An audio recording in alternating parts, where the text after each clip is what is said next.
90 seconds. That's all it takes to decide whether 5,000 lives continue forward, or history rewrites itself underwater. Out here in the Caribbean, a single mistake doesn't explode immediately.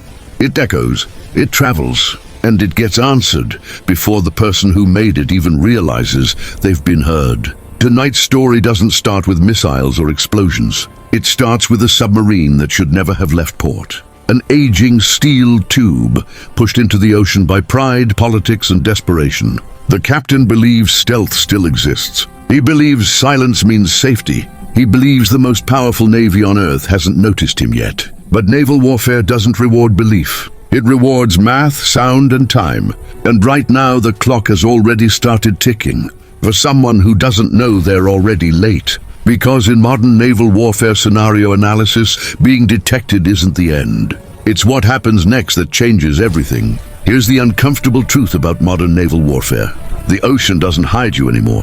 The moment that Venezuelan submarine slipped beneath the surface, the sea itself gave it away. Not visually, not electronically, but acoustically. Every submarine has a fingerprint, engine harmonics, propeller cavitation, hull vibration at specific speeds.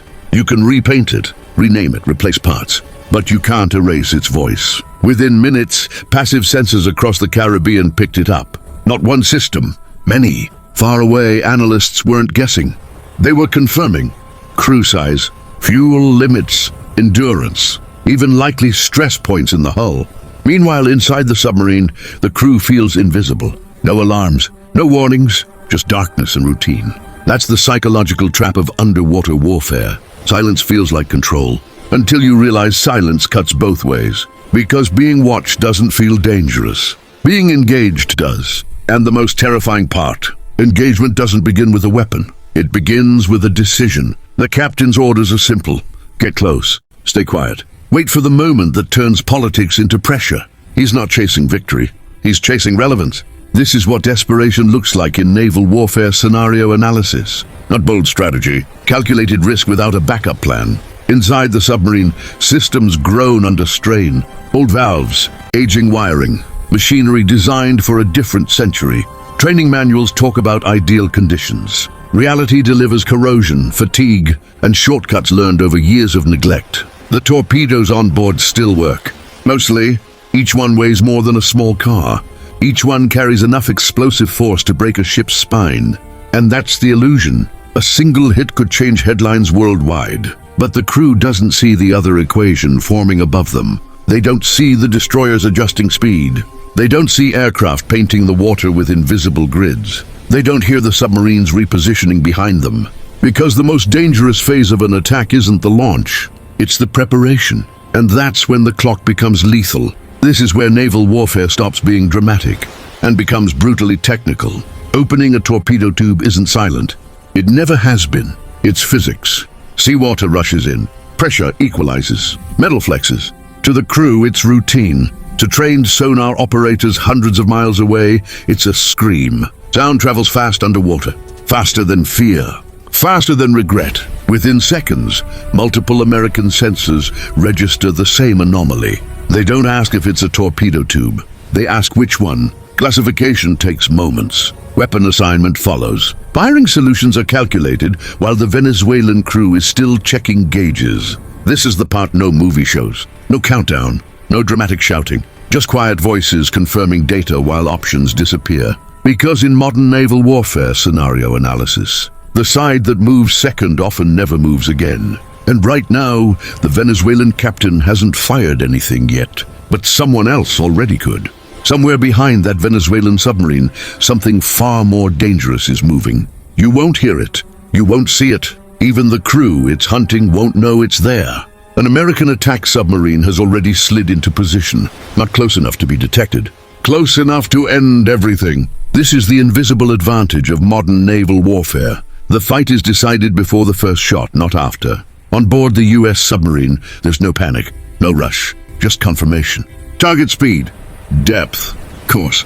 Two weapons are selected, not because one isn't enough, but because certainty matters more than restraint when lives are at stake. And here's the cruelest part of the math. If the Venezuelan captain fires first, he dies. If he doesn't fire, he still might. Because deterrence doesn't wait for intent, it waits for capability. Right now, the American crew isn't asking what will he do. They're asking, should we let him decide? And that question only has one window to be answered. This is where everything slows down. Inside the Venezuelan submarine, the final checks begin. Wire guidance connected, gyros aligned. Target data loaded by hand. Every second feels heavy, because commitment has weight. But outside that steel hull, time is moving differently. Faster, colder.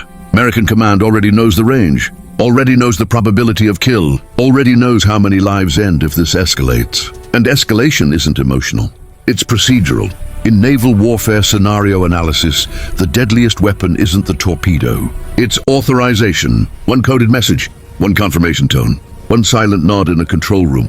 The Venezuelan captain believes he's approaching the moment of power. What he's actually approaching is a point of no return. Because once a torpedo leaves the tube, intent no longer matters. Only response does. And the response has been ready longer than he's been aware. The ocean doesn't pause. And neither does the decision hanging in the water right now. Then it happens. Not an explosion, not an impact. A sound. One sharp, unmistakable sonar ping. It slams into the Venezuelan submarine like a spotlight snapping on in a dark room. Close. Too close. This isn't an accident. This isn't search behavior. This is a message. In naval warfare scenario analysis, active sonar at this range means only one thing. We see you. We are behind you. We are armed. Inside the submarine, every crew member freezes. Heart rates spike. Eyes lock onto the captain. Because that ping carries more information than words ever could. Your position is known. Your escape routes are mapped. Your survival is conditional. No torpedoes are fired. None need to be. The American submarine isn't threatening violence.